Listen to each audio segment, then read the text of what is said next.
Assalamualaikum warahmatullahi wabarakatuh.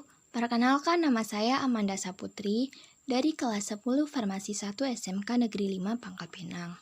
Pertama-tama, saya akan membacakan Quran Surat Al-Anfal ayat 72 tentang kontrol diri.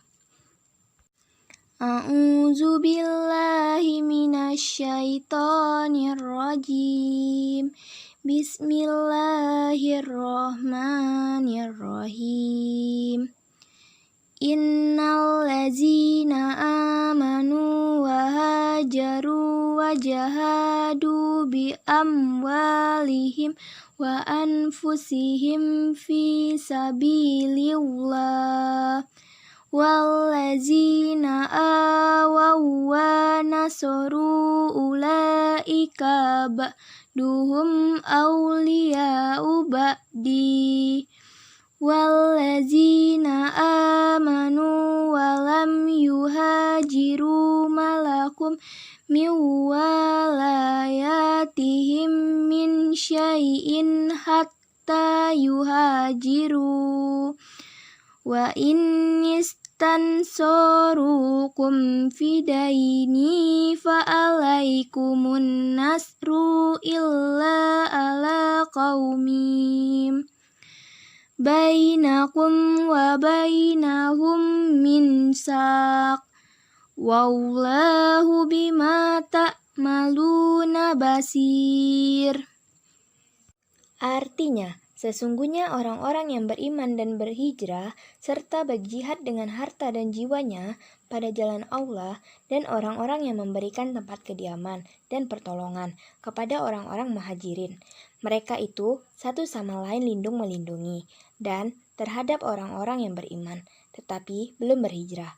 Maka tidak ada kewajiban sedikitpun atasmu melindungi mereka sebelum mereka berhijrah. Akan tetapi, jika mereka meminta pertolongan kepadamu dalam urusan pembelaan agama, maka kamu wajib memberikan pertolongan, kecuali terhadap kaum yang telah ada perjanjian antara kamu dengan mereka.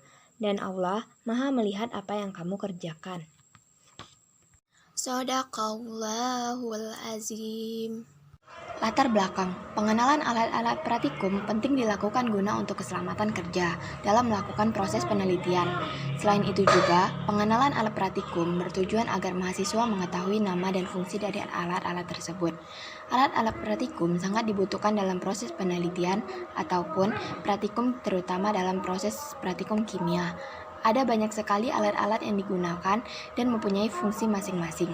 Di dalam bidang keilmuan ataupun proses penelitian, tentu alat-alat ini sangat dibutuhkan sekali. Alat-alat laboratorium juga dapat berbahaya jika terjadi kesalahan dalam prosedur pemakaiannya.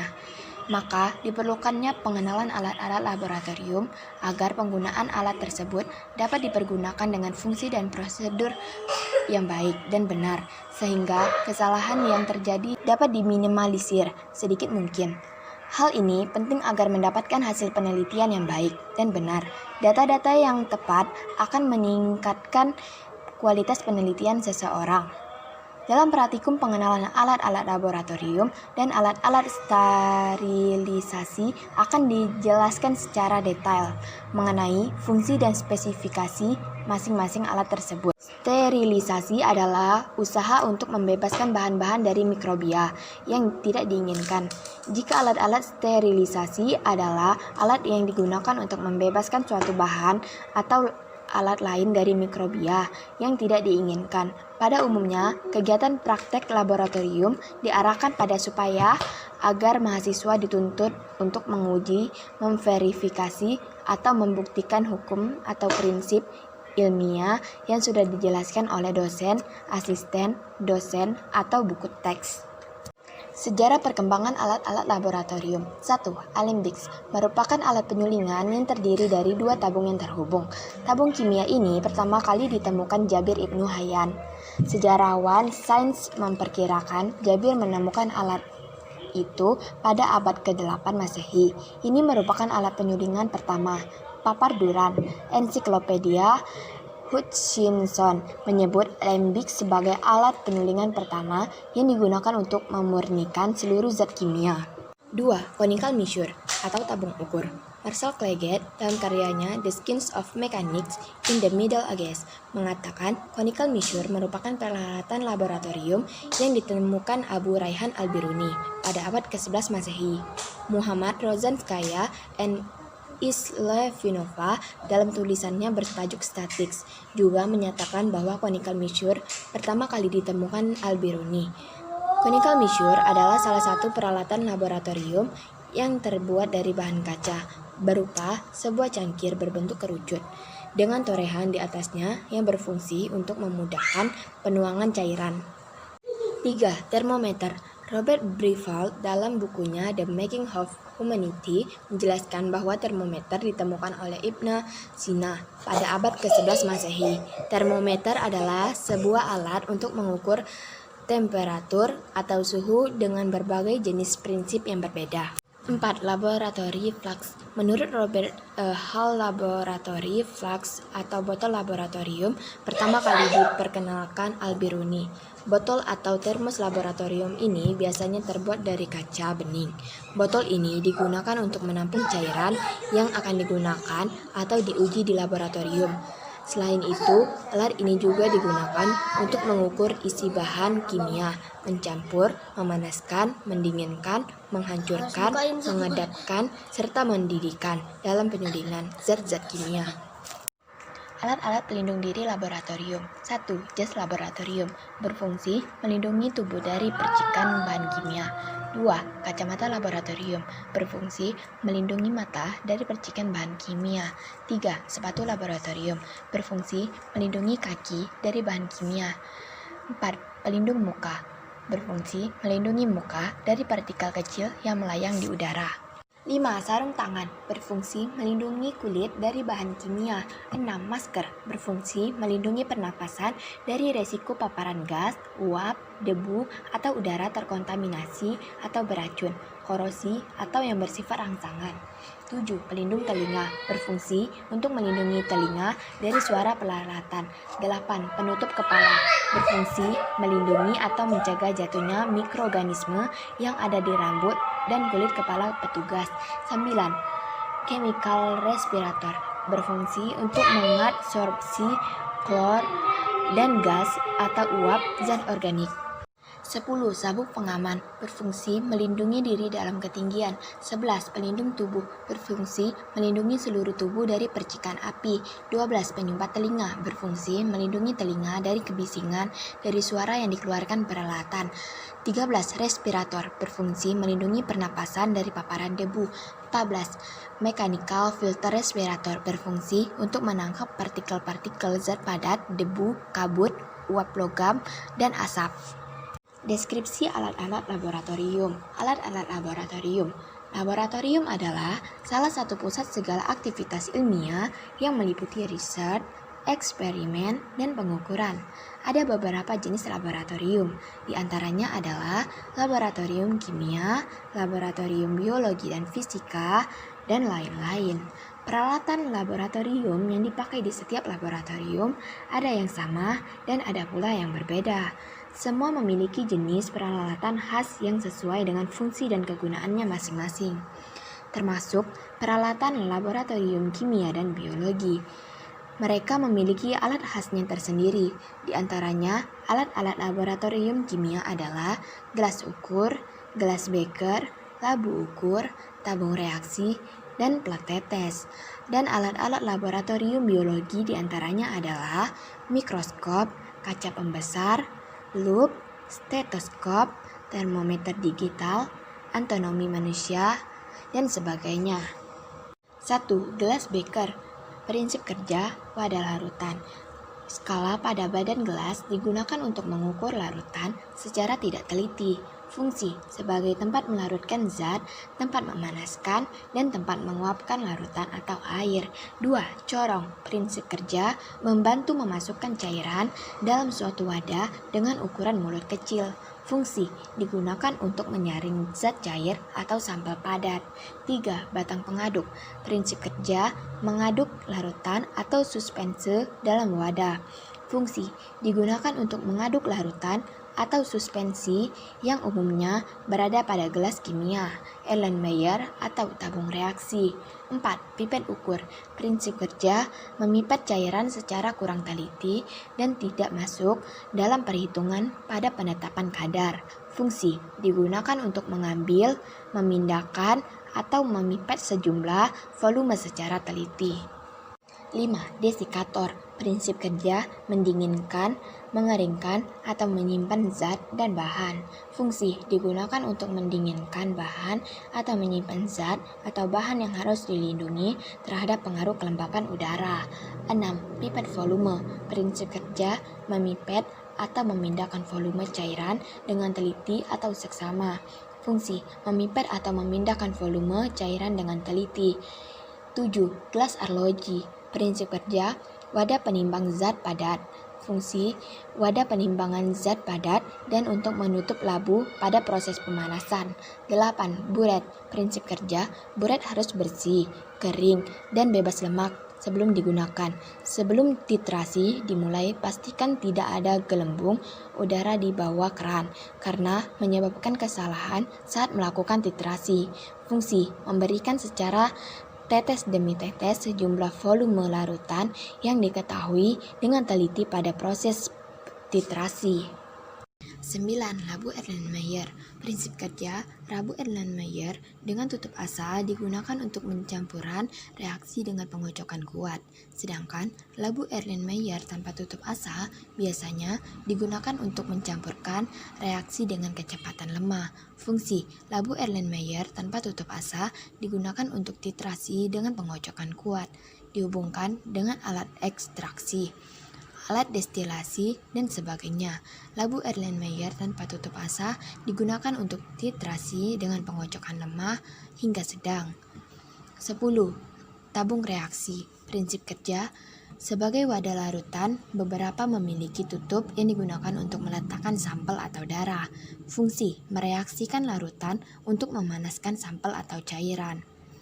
11. Gelas ukur. Prinsip kerja mengukur cairan secara tidak teliti dan tidak masuk dalam perhitungan. Fungsi dapat digunakan untuk merendam pipet dalam asam pencuci. Gelas ukur yang dilengkapi dengan tutup asa digunakan untuk melarutkan zat hingga volume tertentu. 11. Labu ukur. Prinsip kerja labu ukur memiliki ketelitian tinggi sehingga sering digunakan untuk mengukur larutan secara teliti. Fungsi digunakan untuk mencampurkan larutan. 13. Corong pisah. Prinsip kerja mengekstraksikan zat cair dengan zat cair. Fungsi digunakan untuk ekstrak zat, dapat pula mengatur aliran zat cair pada proses kromatografi, kolom, dan reaksi kimia lainnya. 14. Rak tabung reaksi. Prinsip kerja tabung reaksi dimasukkan dalam lubang tabung sesuai ukurannya. Fungsi digunakan untuk menempatkan tabung reaksi sesuai ukuran tabung. 15. Botol penetes. Prinsip kerja menyimpan dan meneteskan cairan. Fungsi digunakan untuk menyimpan cairan indikator, cairan pewarnaan, dan sebagainya. 16. Labu didi. Prinsip kerja terbuat dari kaca tahan panas pada suhu 120 sampai 300 Celcius. Ukurannya beragam, mulai dari 250 mili sampai 2000 mili. Fungsi untuk memanaskan larutan dan menyimpan larutan. 17. Botol timbang. Prinsip kerja terbuat dari jenis bahan boroksilikat dilengkapi dengan tutup asa. Botol timbang mempunyai tipe bentuk tinggi dan pendek. Kapasitas botol timbang mulai 15 sampai 80 mili. Fungsi digunakan di dalam menentukan kadar air suatu bahan. Selain itu, digunakan untuk menyimpan bahan yang akan ditimbang, terutama untuk bahan cair. 18. Kondensor. Prinsip kerja dilakukan dengan cara mengalirkan uap ke dalam suatu ruangan yang berisi pipa-pipa atau tubes. Fungsi untuk mendinginkan cairan panas dan mengembunkan uap. 19. Pipet filter. Prinsip kerja terbuat dari bola karet kenyal dengan 3 knop. Bola karet tidak mudah lembek. Fungsi untuk mengisap larutan yang akan diukur. 20. Penjepit tabung. Prinsip kerja tekan penekan pada penjepit, kemudian jepitkan pada tabung reaksi. Fungsi untuk menjepitkan tabung reaksi pada saat dipanaskan. 21. Botol preaksi, prinsip kerja, terbuat dari boroksilikat atau gelas soda, ada yang jernih, transparan, dan amber. Botol mempunyai mulut atau leher, lebar, dan normal kepastian 50-10.000 mili, dilengkapi dengan tutup asah. Fungsi menyimpan larutan khusus untuk menyimpan asam yang berasap. Botol dilengkapi dengan penutup bahan atau kap asam. 22. Labu destilasi. Prinsip kerja, pemisahan dua zat atau lebih yang membawa perbedaan titik didih. Fungsi sebagai alat penyuling. 23. Pinset. Prinsip kerja, tidak terbatas pada pekerjaan di dalam laboratorium saja. Pinset juga banyak digunakan untuk kegiatan medis, terutama pada tindakan bedah atau operasi. Fungsi untuk menjepit benda-benda berukuran kecil atau jaringan. 24. Spatula. Prinsip kerja, terbuat dari kaca borosilikat, tahan panas, terdiri dari berbagai ukuran. Fungsi untuk mengambil bahan kimia berbentuk padatan atau kristal. 25. Pipet tetes. Prinsip kerja, bentuk dari pipet ini yang berupa pipa kecil yang ditutupi dengan karet di bagian atasnya. Fungsi untuk memindahkan volume cairan yang telah terukur. 26. Bunsen. Prinsip kerja, pemanas yang bentuknya seperti tabung yang berisi bahan bakar dan memiliki sumbu yang dapat menghasilkan api. Bahan bakarnya macam-macam, ada yang dari alkohol, spiritus, dan minyak gas. Fungsi untuk pemanasan, pembakaran, dan sterilisasi jarum osi atau lainnya. 27. Cawan porselen. Prinsip kerja, cawan porselen mempunyai kapasitas 4-2900 mili. Sebagian cawan petri tidak tahan pada suhu di atas 3000. Fungsi untuk menguapkan cairan pada suhu yang tidak terlalu tinggi. Oven di atas tangas air, uap, pasir, dan sebagainya. 28. Kaki 3. Prinsip kerja, meletakkan alat pembakar di bawah kaki 3 seperti pembakar bunsen dan meletakkan peralatan gelas di atasnya, tetapi di antara kedua alat tersebut harus dipasang kawat kasah di atas kaki 3. Fungsi sebagai penahan kawat kasah dan penyangga ketika proses pemanasan. 29. Plat tetes. Prinsip kerja, terbuat dari bahan porselen dan umumnya tersedia dalam jumlah 6, 12, dan 16 lubang tetes. Fungsi sebagai penguji keasaman suatu larutan atau mereaksikan larutan. 30. Pestle. Prinsip kerja, mengidentifikasi faktor-faktor eksternal yang mempengaruhi suatu organisasi. Fungsi untuk menghancurkan atau menghaluskan suatu bahan atau zat yang masih bersifat padat atau kristal. Deskripsi alat-alat yang digunakan untuk pemisahan campuran. Pemisahan campuran dapat dilakukan dengan berbagai cara. Hal ini bergantung dari zat-zat yang menyusun suatu campuran tersebut. Zat campuran itu adalah materi yang tersusun dari dua buah zat murni atau lebih dan masih memiliki sifat-sifat yang asli. Dalam kehidupan sehari-hari, kita memang banyak sekali zat. Metode pemisahan campuran. 1. Pemisahan campuran dengan dekantasi. Metode pemisahan ini tergolong sederhana. Dekantasi ini digunakan untuk memisahkan zat padat dari larutannya. Misalnya, kita akan memisahkan lumpur dari air kotor. Bagaimana caranya? Untuk memudahkan pemisahan pengotor, biasanya campuran didiamkan atau diendapkan terlebih dahulu. Setelah mengendap, larutan dipisahkan dengan hati-hati, agar kotoran tidak terbawa larutan kembali. Selain digunakan untuk menjernihkan air, dekantasi ini digunakan untuk memisahkan pati singkong dari campurannya. 2. Pemisahan zat dengan penyaringan atau filtrasi. Di laboratorium, penyaringan biasanya dilakukan dengan kertas saring. Penyaringan ini akan menghasilkan hasil filtrasi atau filtrat yang biasanya bening dan residu atau ampas. Hasil dari penyaringan yang dapat melewati kertas saring adalah partikel yang berukuran. Filtrat ditentukan oleh tingkat kerapatan alat penyaring, ukuran partikel zat yang disaring, jenis zat yang disaring. Pemisahan zat dengan cara penyaringan dapat dilakukan pada pencampuran zat padat dalam zat padat lainnya, misalnya memisahkan pasir halus dari campuran pasir batu atau sirtu. 3. Pemisahan zat dengan cara penyulingan atau distilasi. Penyulingan atau distilasi merupakan salah satu metode untuk memisahkan campuran. Prinsip distilasi adalah menguapkan suatu zat, kemudian mengembunkannya kembali. Uap zat yang didinginkan atau diembunkan merupakan cairan murni zat tersebut. Distilasi dapat dilakukan jika titik didih zat-zat yang bercampur berbeda. Tabung suling tidak hanya digunakan pada pembuatan minyak kayu putih saja. Tahukah kamu, jika minyak bumi sebagai sumber energi untuk keperluan sehari-hari juga dihasilkan dari proses penyulingan?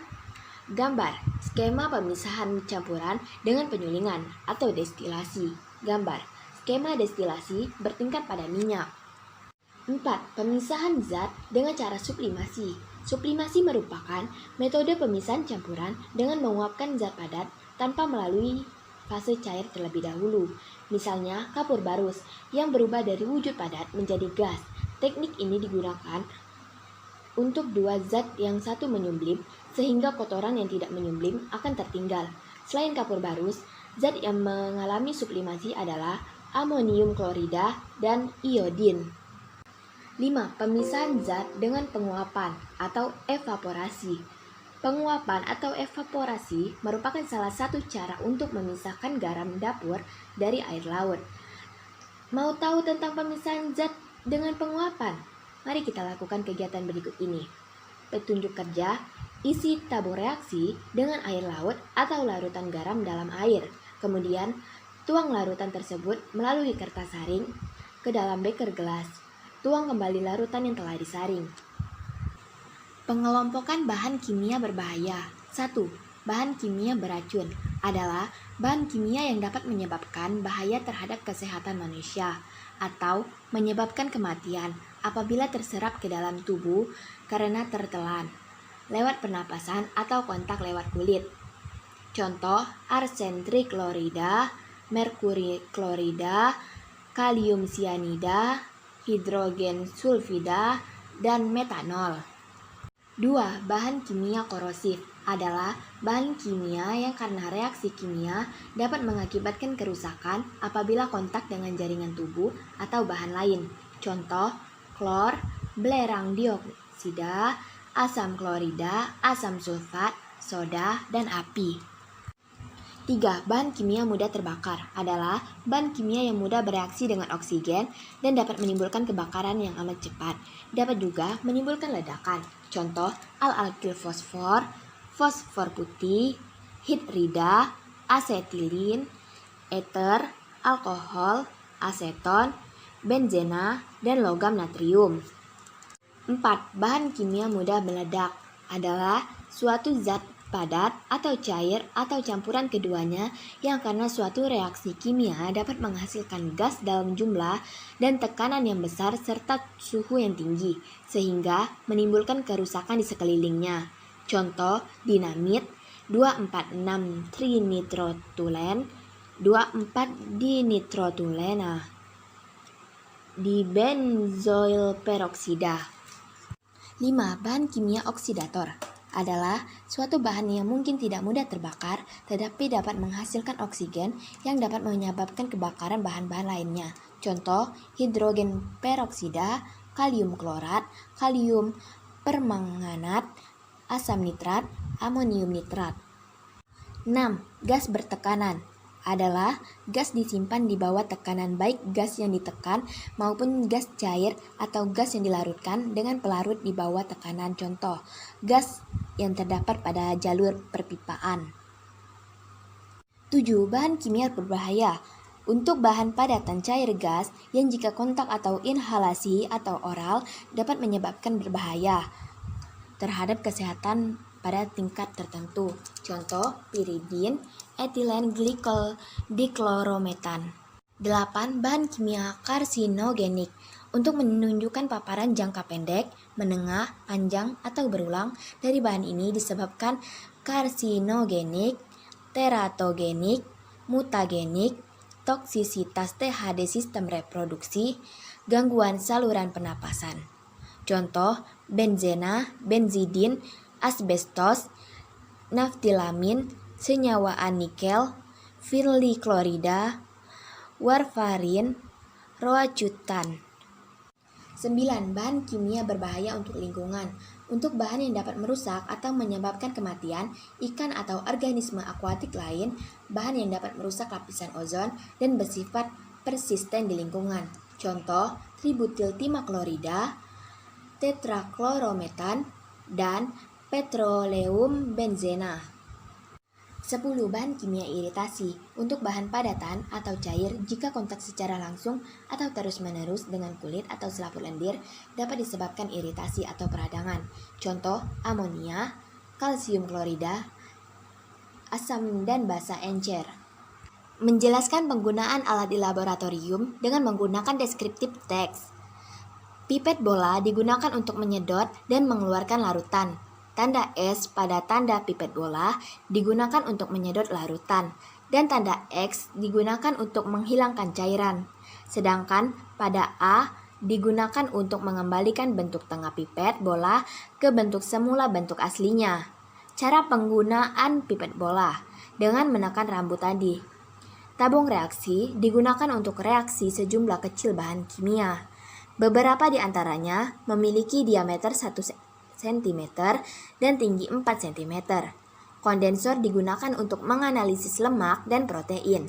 Cara kerja kondensor dihubungkan dengan Soxhlet dan Fat Flex. Buret terbuat dari bahan kaca yang terdiri dari tabung panjang dan bagian bawahnya ditutup dengan keran yang berfungsi mengatur keluarnya cairan. Alat ini digunakan untuk melakukan titrasi. Termometer memiliki fungsi untuk mengukur suhu. Cara penggunaannya adalah dengan meletakkan termometer pada suatu benda yang suhunya akan diukur. Piring porselen digunakan untuk menganalisis kandung abu suatu produk makanan. Cara menggunakannya adalah dengan meletakkan produknya sampel ke dalam cangkir keramik, taruh di mufle, nyalakan 1000 Celcius, perhatikan sampel dengan klem metal. Jika ternyata abu lepas dan matikan mufle.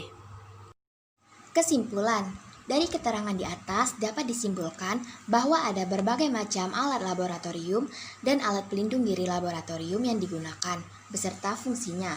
Metode cara pemisahan campuran terdiri atas 5 cara, yaitu dengan cara dekantasi, penyaringan, penyulingan, sublimasi, dan penguapan.